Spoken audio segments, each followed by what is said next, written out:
Hello. Welcome to the Pink Life. I have Tracy Peterson Thompson here. She's visiting from St. George, Utah.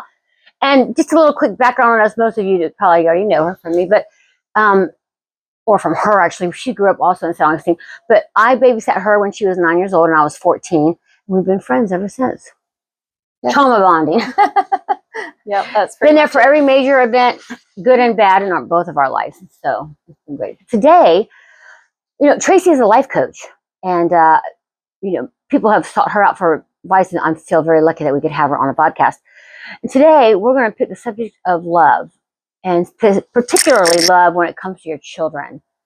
So let's go from there, Tracy. Okay. Well, I mostly wanted to talk about how we're all brought up in a specific lifestyle or thought process. People say they want to give their children this opportunity to decide for themselves, but we teach them pretty much our thought process and what we believe and how we feel. And I wanted to talk about how does it feel when you have a child that decides they don't want that. And I want to give a good example of this really quickly. My mother would give my children, her grandkids, money if they would remind her who they were voting for, like in 2000 something, like George W. Bush, and they had to go around with W's. My mother was instilling in them, her political beliefs. We had to, say a pledge and a prayer before we had dinner. We had to do the Pledge of Allegiance and stuff. So she would be very heartbroken if somebody was even, liberal in her family, so this is like in all things, whether it's religion, politics, or any kind of thing, how you raise them when they go off those paths. Right. Different beliefs. So my son, I'm a member of the Church of Jesus Christ of Latter-day Saints. We're Christians. And I just want to say that so that we know kind of where I'm coming from. But I feel like this could apply across the board. My son went on a mission for our church, and about 4 years after, so about 5 years ago, he decided to leave the church. And he told us, and I was immediately devastated, and for many reasons. For one, I thought I knew my son. Like I thought we were close enough to have these conversations that he would talk to me and we would be able to discuss, and I might see it coming, but it was broadsided, completely out of the blue. So not only did I hear that, but I felt like where did I miss it? Where did I lose it? Right? Right. That's interesting. Yeah. What did I do wrong? Sorry. What did I do wrong? That's what parents do. Ask themselves that. Yes. What did I do wrong? Not necessarily some because he left, but also that I didn't see it coming, I think was also a big part of it. And then I also felt a sense of betrayal because I thought we were close. Also because for me, my religion is seeped into every bit of me. I use it in my thought process, how I love people, how I act towards others, and my belief in myself and how I do things, and my identity, I would say, is very much caught up in my religion and my beliefs, which I think we all have our identities, and this is where mine is. And so, but I adored my son. And she has one son. She has 6 children, right? Yeah. And all of them are girls except the one son. I have one son. And I adore all of my children. Don't get me wrong. But but this is about him because of this instance. I adore him. I adored him then. She was broadsided, which means she just came out of left field for her. And this was a very big thing because in the Mormon culture, we don't smoke, we don't drink, we don't even drink coffee, that kind of stuff. So there's this like a day-to-day cultural life of LDS members of the church. And so it's a very big deal. And he's raised in Utah. I mean, there's a bunch of Mormons out there, and St. George is a Mormon city or an LDS city. So I can... Yeah. And so part of it too is that I wasn't sure what he felt then. Like, what were his thought processes? Where was what did he feel on other topics? What did he feel on other subjects? How did he, was God even a part of it? How did, how do I act now, right? Because I'm still me, right? So how is that? One thing that also helped me is my brothers decided not to be a part of the religion. And I adore my brothers. And I knew that I would not want my life without them. And so that was very helpful, actually, in my son and how I related to him.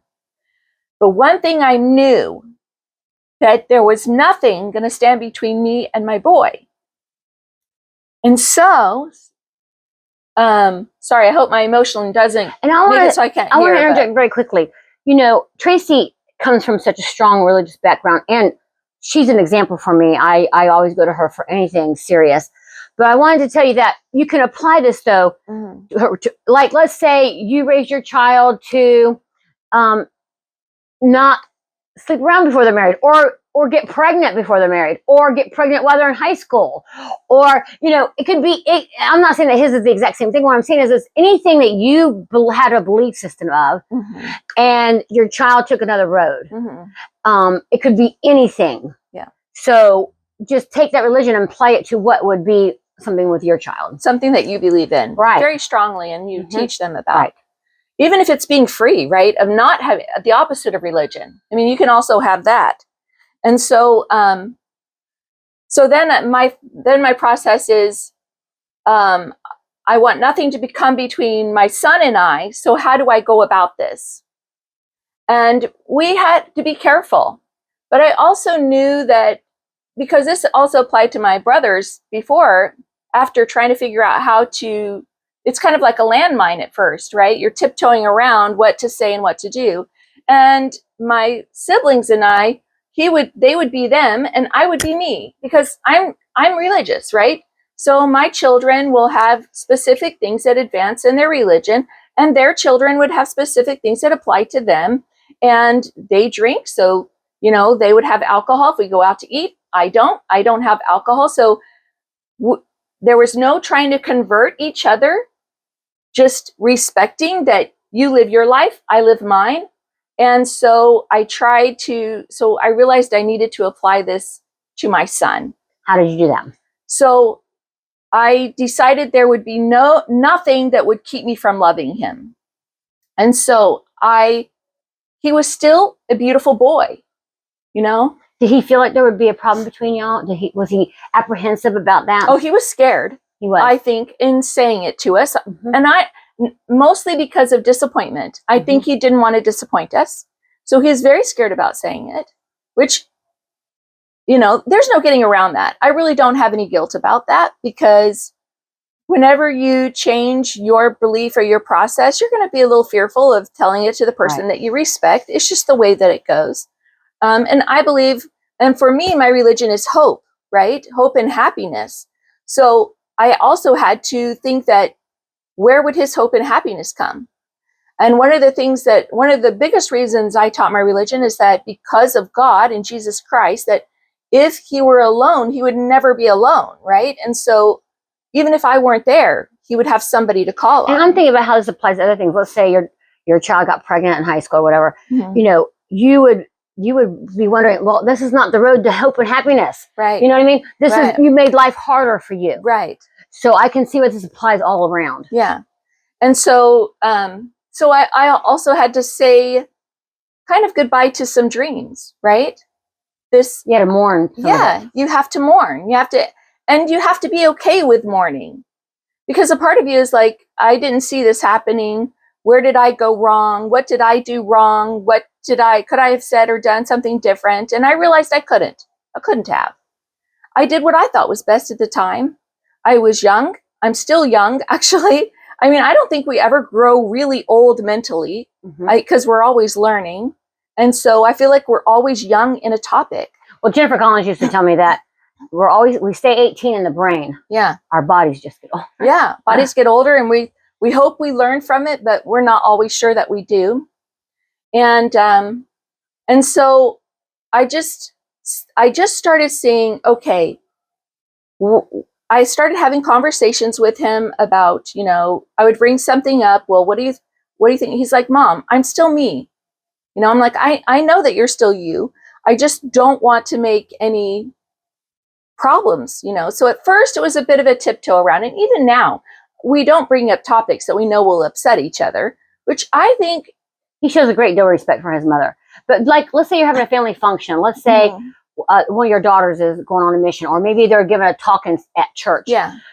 What does Joseph do? Does he like stay away from church? He doesn't want nothing to do with it. What does he do? No. Joseph adores his family. So if we have anybody going on a mission, now if anybody's just giving a talk, he doesn't go to that. But if somebody's going on a mission and they're giving a talk to go on a mission, he's there. So he shows up to church functions if it's supporting his family. Yes. Which I think is very valid and very wonderful that he can love back. Yes. So for me, it's very, I was very blessed because he wasn't like violently opposed, or he didn't be abusive. He's just he's just the best human being. I question anybody who goes against. What are you trying to prove? Right. You know what I'm saying? If it's not for you, okay, great. But what's the point of trying to bring it?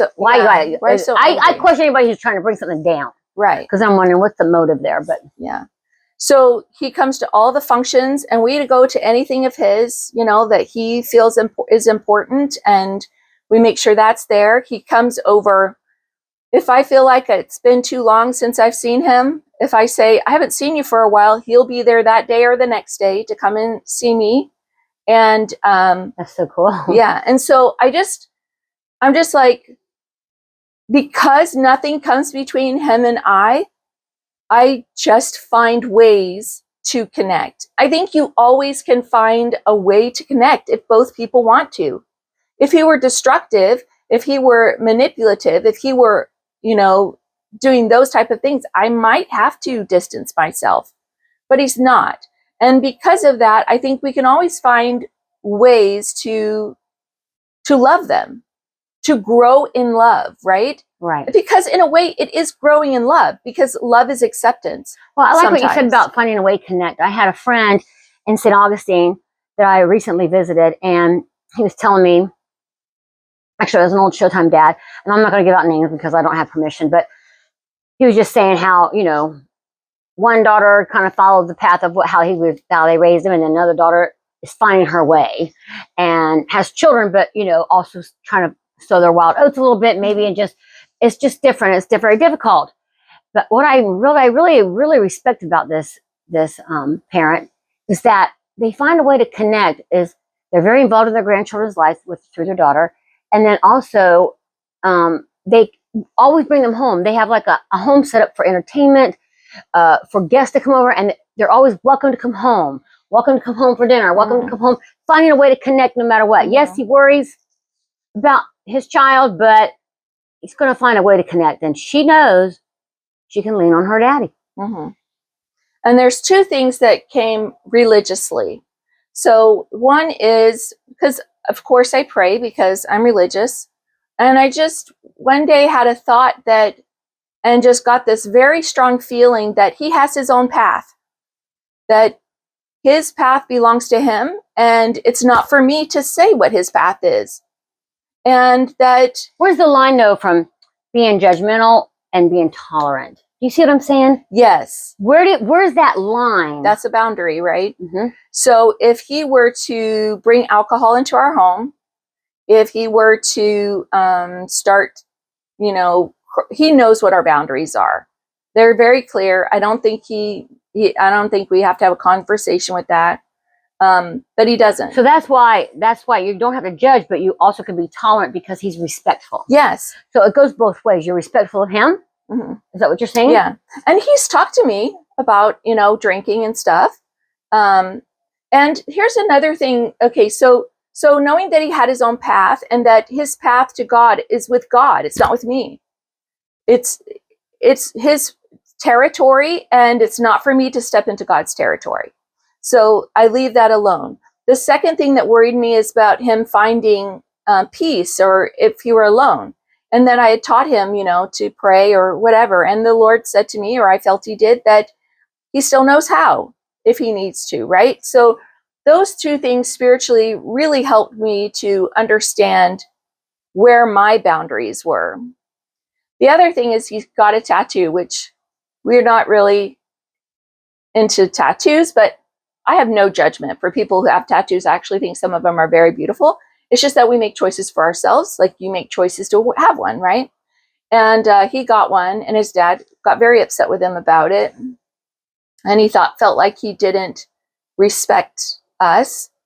And I realized at that moment that that's not true. He 40% respected us, right? And he 60% wanted the tattoo, right? And the 60% won, right? And so I think and also it's his body. Right. Well, my point is that everything's not black and white. Right. That's true. People are gray. So you can have black and white understandings for yourself that you want for yourself, but everybody else should be judged in the gray area, right? That we love them as they are, and that these ideals that we have for ourselves, we keep for ourselves, right? And then we use them to love other people if we can. And so I think I've learned so much from Tracy, but I will have to say that one of the biggest things I've learned is that, she meets people where they are. And I think that was a very good that's a very good example with her son. But I would say, like, with my children, I have had different relationships with all my children, and I'm closer to some than others, and you love them all. That doesn't change, but you have different periods of, oh, this one you like a little more just because they're communicating with you more or whatever. But you love them all. And but I learned that, they're on their own journey. It's not about me. They could be taking it out on me. They could be upset, and it could come across as being upset with me, but it's really, they're on their own thing. So when they're treating me a certain way, I have to almost ask myself, how do they treat me when they were happy?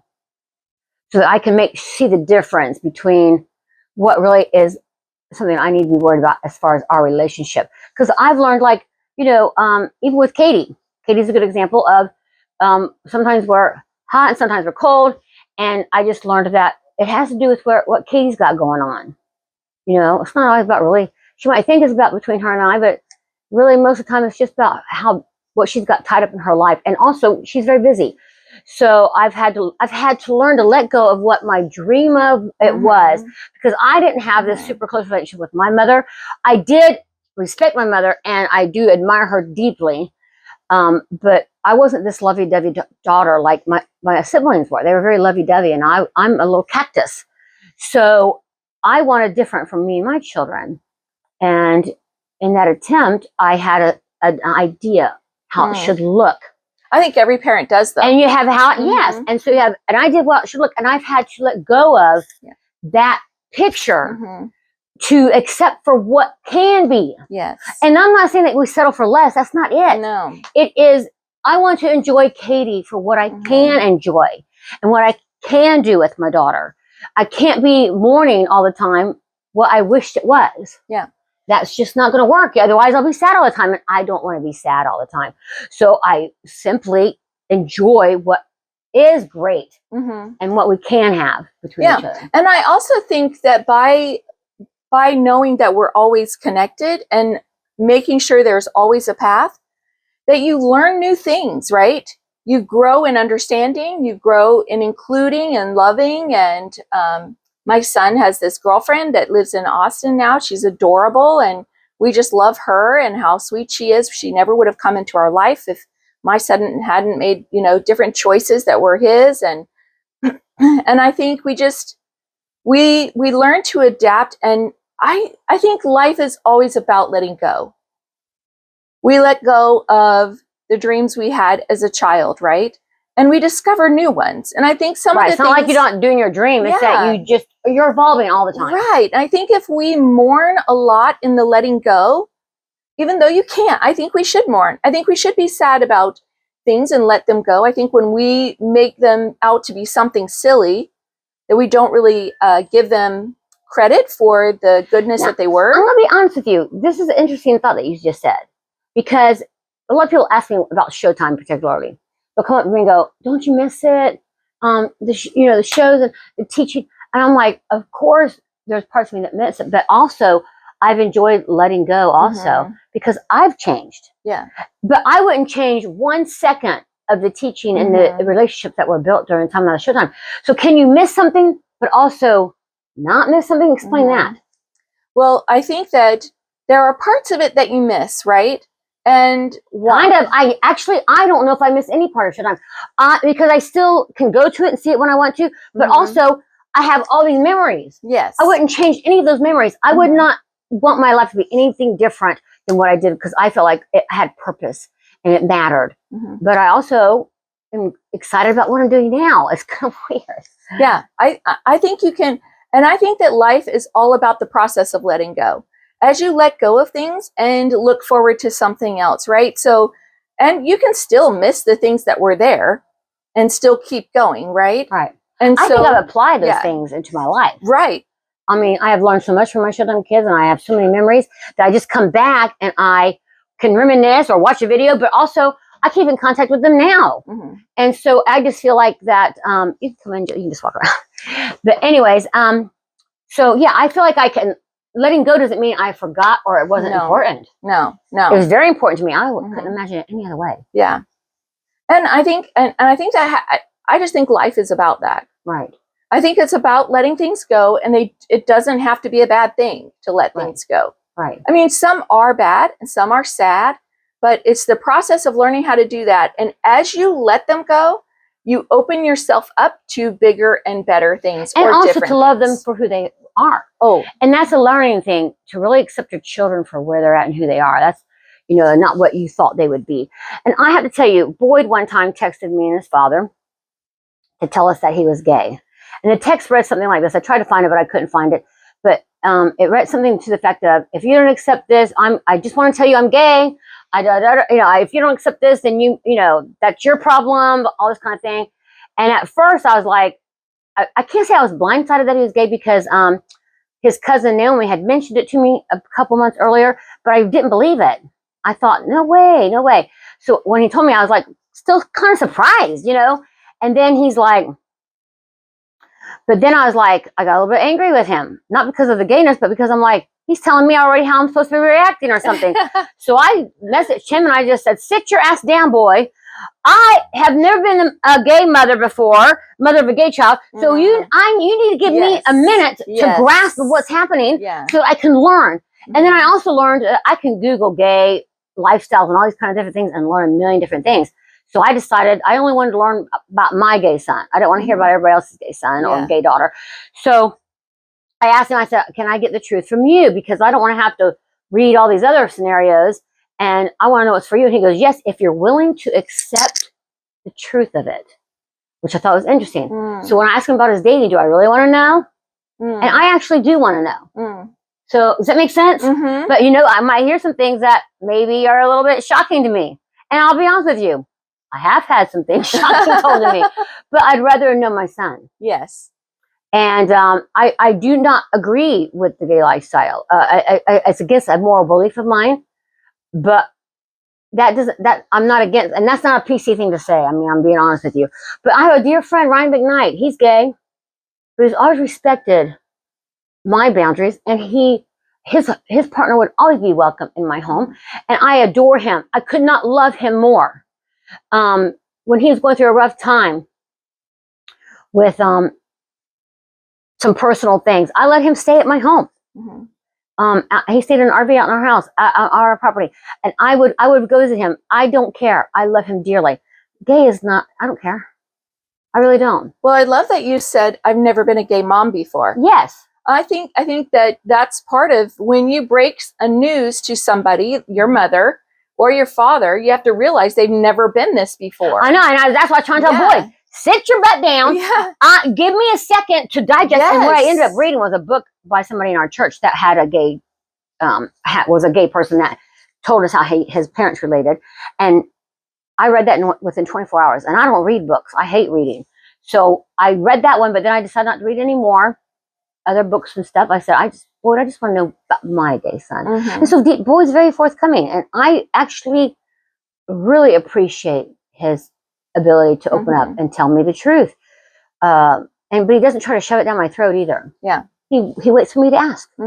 And I love that about him. Yeah. He really is wise for his Yeah. age. He's a sweet boy. He is. I love him so much. He's such a good kid. But anyway, so what would you add to this? How would you, somebody has something coming home, your daughter's pregnant. How do you handle that? I think you can't stop your reaction, right? It's just inevitable that you're going to have, you might be upset, you might cry, but you can always watch your mouth when you do all that. Well, one time you told me, make sure that love was the biggest thing spoken when you're with your children. Mm-hmm. And that was very profound to me. Yeah. And I just like, not that I have always watched my mouth. I mean, it's true. But there are times that you're suddenly in an argument and you think to yourself, I shouldn't say that. Don't do it. Tracy believes in holding restraint. I am not one that holds restraint. I know I should. I have diarrhea of the mouth. But she says, we should love our people that are closest to us and not just be brash and just say it because that's the truth. Right. Well, I feel like that you need to hold your own boundary. That makes sense. Because I think things should be sacred to you, that sort of thing. But you guard that relationship at all costs. Yes. Protecting is not the same thing as not being honest. Yeah. She wants to protect the relationship. Yes. And I think this thing with my son, even though I love my son and I loved him then, I love him now, it's a continuous thing, even from, of course, birth. You're pregnant and you're loving your child. The love couldn't change. Well, the love changed. It got bigger and better in ways that I didn't know I could. And I don't know how to explain that because I think everybody knows that. So you grew from this experience. Oh, tremendously. I'm actually grateful he left the church a little bit, to be quite honest with you. I mean, I'd want him to have the blessings that I feel go with it, with that understanding and that thought process. But it taught me to be a bigger and better person. And it taught me to... I agree with that. Yeah. Me, particularly with my kids, I've had to learn to love them wherever they are. Yes. And they bring me a lot of joy. Yes. But they also bring heartache. Yeah. But I have to let go of some of that. Well, I think heartache comes with relationships. Right. And so you have to, if you love someone, you have to accept that there's going to be heartache. But to feel that much love, you're going to feel the opposite. Yes. God set the earth up in opposition. Yes. Michael McLean has a song. Michael McLean is a composer and writer. He's a phenomenal artist. And it's called Which Part Is Mine, Which Part Is Yours? And one of the phrases I like that it said here is, she went to her husband and said, she opened her heart to her husband. They discussed everything on her list, from the kids to the job to her feelings for her Bob. But what it really boiled down was this. She said, which part is mine, Bob? Which part is yours? And she's talking to her husband. She goes, and so there was many sleepless nights. So they discussed what was his part, what's her part. So then she goes, there's many sleepless nights who are wondering if they've done all right with their kids. And she knew a lot of these nights. Did she give her son too much freedom? Did she smother her teenage girl? Did she spoil them too much or not trust them enough to prepare them for life in this world? And then so she opened her heart to the heavens, calling on to God. And she spoke of her children by name. And the prayer that she prayed that her kids would be saved had a very familiar refrain. She's saying, which part is mine? And God, which part is yours? And that has been very profound in my life. Very. It's that God sent me my children. They are a gift. Yes. And my job is, I got to remember that they were his child first, and they still belong to him. So they're actually kind of on loan to me. So I am responsible to be their mother, the best that I can be. And you know what? I've made a lot of mistakes. My kids, listen, they have an ex-con fat dance teacher mom. Like, this is tough. I've had a lot of problems, and they've had to say goodbye to me, and I went to prison, all these kinds of things. But I know, and Tracy isn't my witness of this, because, she's the witness. I even if my best wasn't that great, I know I did my best all along. But that doesn't excuse the mistakes that were made. Right. I've had to apologize to my children on many occasions, but I have to still move on. Yeah. I apologize all the time. I feel like that's important. Right. Yeah. That when you make mistakes, you do say you're sorry, and that there's way to get back. So what you're saying is that love speaks the loudest. Yeah. And when love speaks the loudest, they still come around, Mm-hmm. and they still, and you still are growing, and you love your relationship still. Oh, because children can feel disappointment, and I'm telling you, my kids have told me this before. They can feel my disappointment when they're around me sometimes, and I'm like, I don't want that. I think that's okay though. Yeah, you do? I do. Explain that. Well, I think we have to have expectations. I think if we don't have expectations, then what do they reach for, right? And so we as human beings have expectations that come, with what we feel is good for them, right? And if we didn't feel it was good for them, then we wouldn't feel the disappointment, right? And so I think it's okay that children sometimes feel they disappoint their parents. That it might be a disappointment that needs to be worked through. And it might be a disappointment because you've done something that's not good for you, right? And I think it's okay. We walk through those and we talk about them, and, it's okay to disappoint people. It's life. Right. What's interesting is Tracy and I, we don't always agree. In fact, there's a lot of things we disagree on.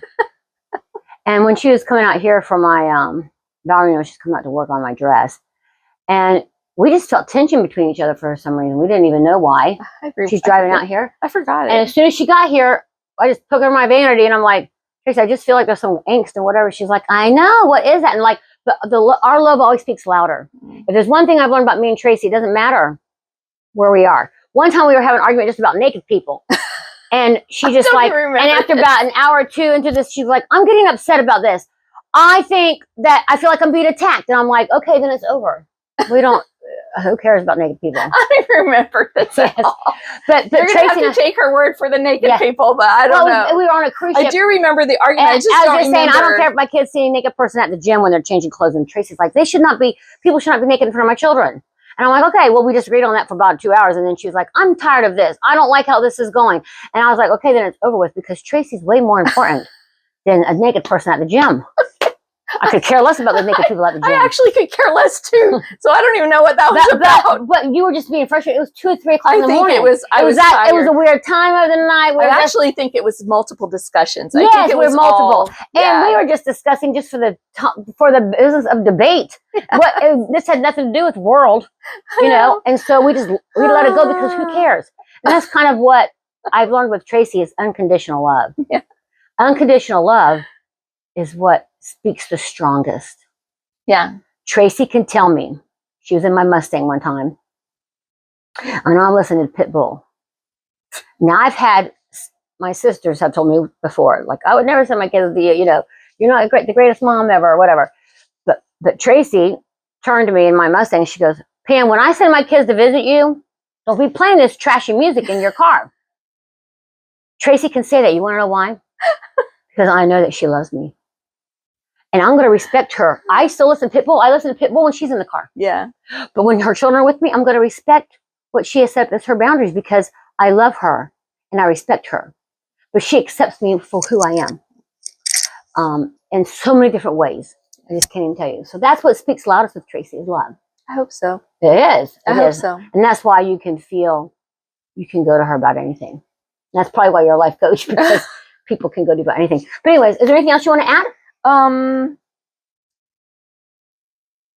Well, I think that's it. Mm-hmm. Like, I do hope that I convey love. I do remember one time watching a TV show and watching this person and thinking, they're so adorable. I just wish they didn't do this or this. And then I got this very strong impression, but your job is to love them. Right. And so then I was like, oh, call to account, right? Your job is to love them. And so that doesn't mean you let alcohol in your home, though. No. See what I'm saying? No, you expect your boundaries. And then you also still say, like, you've made it hard on yourself, or this is a harder path, but how can I help you? What can I do? Yeah. And you do what you can, but, it's not my job to make my children happy. Right. It is my job to lead by example, to show my children how they can be happy too. Yes. That's another thing. Kids don't want a perfect mom. They want a happy mom. Right. So they can have hope for themselves. And that was a hard lesson for me to learn, because I wanted my kids to be everything I wasn't. Mm-hmm. I wanted them to feel more happy and shape and well, I think healthier. Most parents do, right? Yeah. They want. But I've learned that me getting healthier helps my children get healthier, or give them the hope that they could too. Yeah. So I have to just lead a life that I love. so they can learn to love the life they want to lead. But anyways, okay, well, thanks so much for joining us. Thank you. I hope that we're going to be the podcasting a lot, Tracy and I, because she's here for 2 weeks and I just love it. It's like therapy on So call. nice. So yes. nice. Yes. But anyways, have a great day Okay, and thanks thank so you. much. Bye.